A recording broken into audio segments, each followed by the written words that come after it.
Hindi na lang sa eskwelahan o sa mga cultural activities may experience ang sayaw na tinikling, kundi pati na rin sa pag-workout.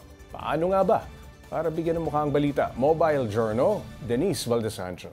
Ang tinutukoy ko ay hindi basta yung sayaw na tinikling, kundi isang machine kung saan mapapa-dance moves ka talaga ng tinikling. Introducing! Sa family ko, no? Sabi ko, guys, one word, sabi ko gano'n, tin-exercise. Anyone I told after those days na pagsasabi ko gano'n, they would tend to laugh. Pero hindi laughing matter ang dinedevelop ni Demeven Quirino.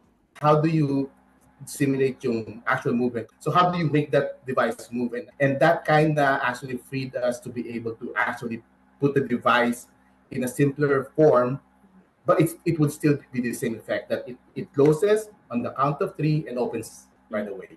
Ito raw kasi ang nangyari bago ang aha moment. So we went to my daughter's Philippine cultural night.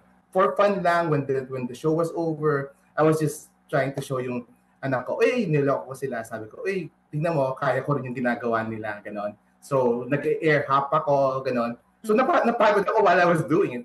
Sa ngayon, nasa proseso pa rin ng development ang nasabing machine. Pinag-eeksperimentuhan pa raw nilang iba't ibang features nito. At so far, so good naman daw. For cardio, balance, at for fun. Target nga nila, by the end of the year, commercialize na ang tin-exercise.